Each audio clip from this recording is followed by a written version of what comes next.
to the Game Tackle, where we blitz every down and call it like we see it. I am Donji Young, alongside Brandon B-Trill, Cottrill, and Dylan Schatzel. We've got a loaded show tonight. MLB is back. Opening day energy is here. The NFL draft is right around the corner, and pressure is building. Dylan's locked in the future, and Trill is bringing that 2-minute Trill yet again. And later on, I got a flag on the play that goes deeper than sports. So let's get into it. Baseball is back. Opening day is tomorrow, and there's just something different about it. This is the reset button for the MLB. Every team is 0-0.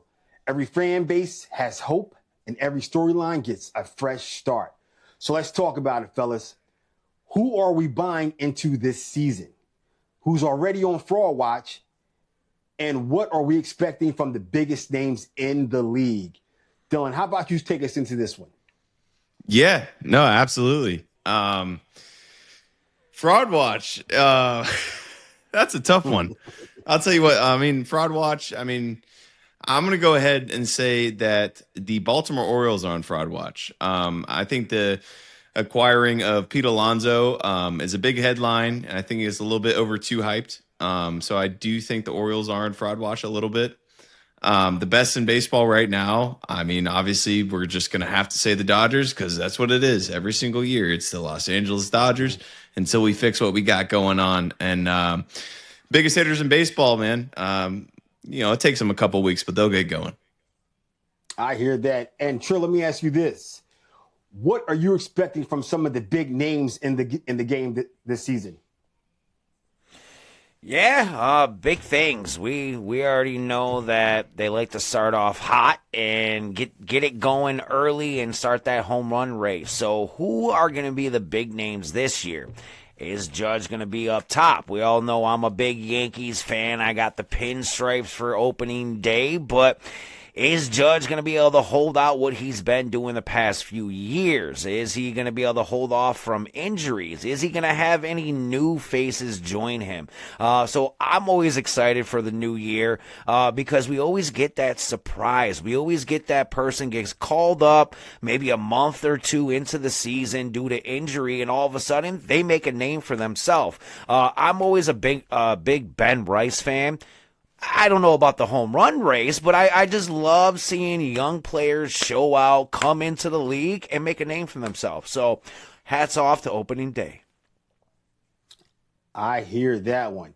Opening day gives everyone hope, and especially me, but I'm still going to yell out M-E-T-S, Mets, Mets, Mets.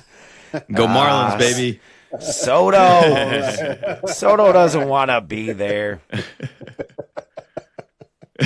All right. Now, the NFL draft is almost here, and this is where franchises either set themselves up for success or set themselves back for years to come.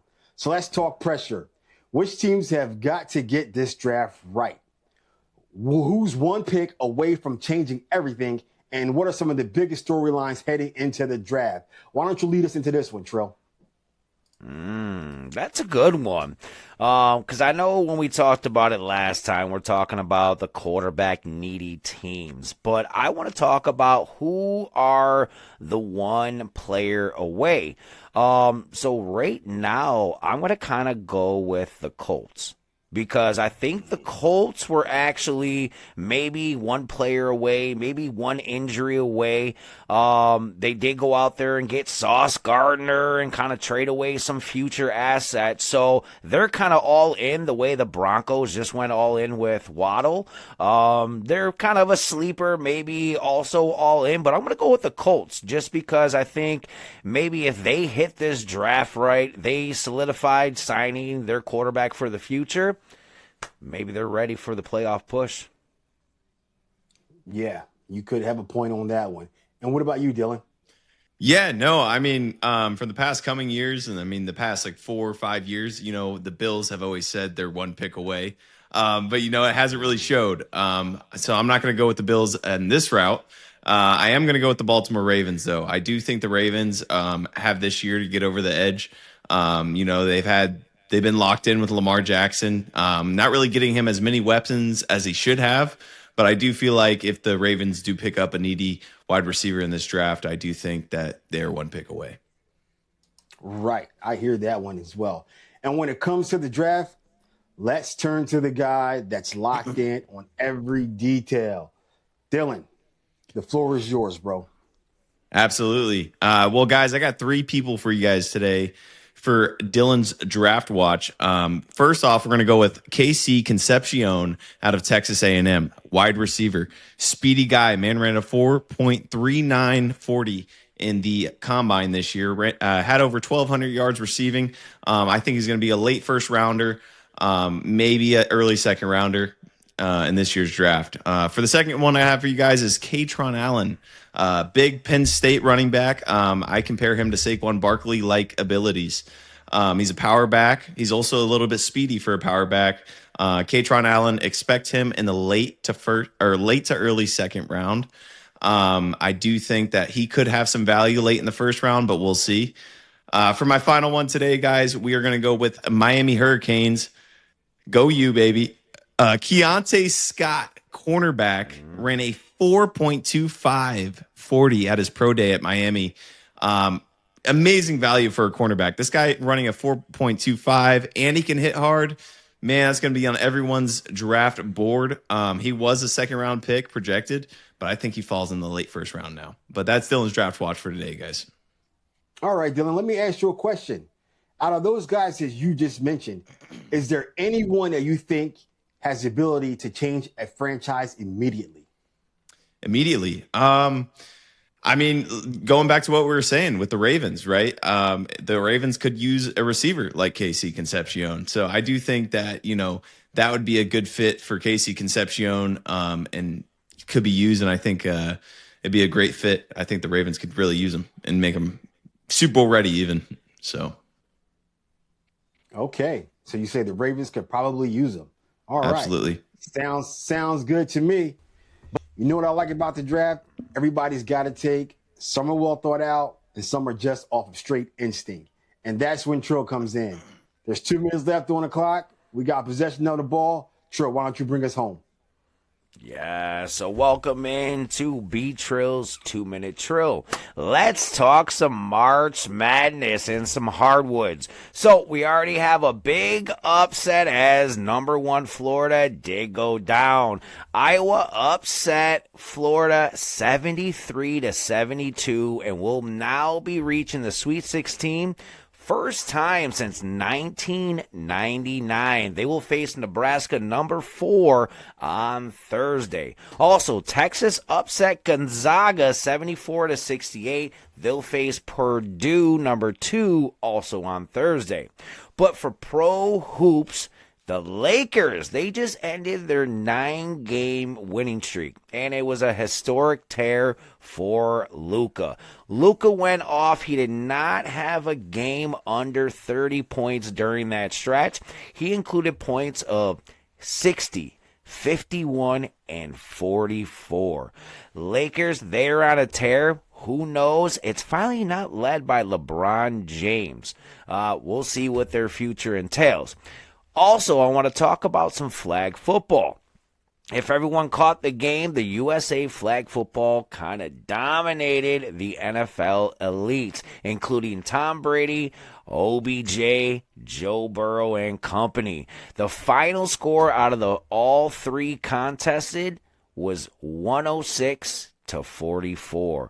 So it was not a big show out for the NFL elites, but let's see where this flag football brings us for the future. So that's B-Trill's 2-Minute Trill. Back at you. All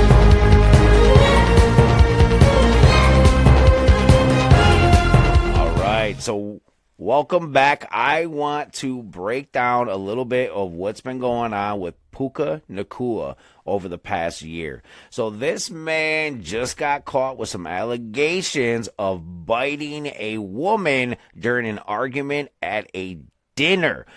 He also did say some anti-Semitic messages as he yelled out during the dinner. This is added on to a very long list of things that he's done over the year, including getting wasted after the Super Bowl and making fun of Sam Darnold, one of the faces of the franchises that he's at, lies about going skydiving with Sydney Sweeney. Wise guy, huh? Goes on live stream with Aiden Ross and agrees to do an anti-Semitic touchdown dance. His brother was arrested for stealing an NBA player's car. Sam says Myles Garrett in the NFL is equivalent to Giannis.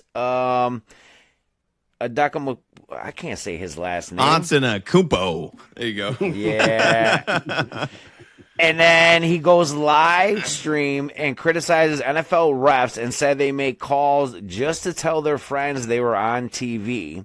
Then he loses a game against Seattle and admits to and immediately tweets about how bad the refs were. Then he goes on a live stream and says that the Chiefs missed the playoffs because of the Taylor Swift curse. Then he gets caught hanging out with multiple Instagram models and female influencers. Oh, yeah. Right now, they're saying he's one of the most hated players in the NFL. And he's looking at a contract extension. So what do you guys think about that? Now, I got a lot of things to say about this Puka Nacua situation. Yes, he said a lot of bad things, which he probably wishes he could take back. And I definitely think he was heavily intoxicated in a lot of things he said on Twitter or in person or on live streams or, whatever he was on. But, I mean, let's not forget this guy just lost the girl of his dreams over some crazy situations that happened. I mean, he's young. He's trying to, get back into the game, and he's doing all this and that. And now I do want to touch on the subject where he bit the female. Yeah, I have so many questions. First off, how did he supposedly bite this young lady? Exactly. What were they doing where he could be in a position to bite her? Okay. Secondly, as long as he's paying, I think he'll be able to get any lawyer he wants. Bottom line.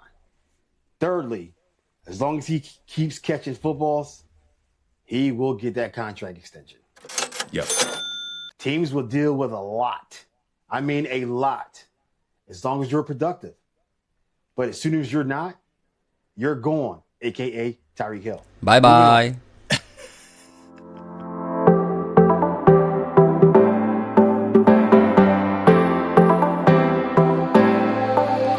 Welcome back to the Gang Tackle. And tonight's flag on the play might be the most disrespectful decision we've seen in international sports in a long time. I'm talking about the decision to remove breakdancing from the Olympics and replace it with cricket. Let that sit in for a second. Cricket. This wasn't forced on us. This was a decision made by the United States. Breakdancing or breaking isn't just some trend. This is a culture. This was born right here in the United States, in the Bronx, in the 1970s, created by African Americans and Latino communities as a form of expression, creativity, and survival. It wasn't funded. It wasn't mainstream. It wasn't approved. It was built from the ground up, from block parties all the way to global stages. And now, when it finally gets its moment on the Olympic stage, you pull it. After one appearance. And what does you replace it with? Cricket. A sport that, let's be real, has deep roots in other countries like England, India, Australia, but not here. Not in American culture. Not in the communities that created breaking. We removed something that we created. We removed something that represents American culture and replaced it with something that doesn't. So what message does that send? The sport created by American urban culture, by African American innovators, is disposable. But a sport that barely moves the needle in the U.S. gets the nod. That's a problem. That's bigger than sports. That's representation. That's respect. And let's keep it real again. If you were to put breaking and cricket on TV at the same time in America, what are people gonna watch? Elite athletes spinning on their heads, defying gravity and battling with style and creativity? or a sport most Americans don't even understand the rules of. Come on. And here's the part they're not thinking of. No one is going to remember the name of the winning pitcher in a cricket gold medal match, but we all remember the name Ray Gunn. The Olympics had a chance to get it right, to showcase something authentic, something American, something cultural, and instead, they took it off the stage. You didn't just make a bad call, you made a disrespectful one. Olympic Committee, you have committed a penalty, thus earning you a flag on the play. We'll be back in a moment.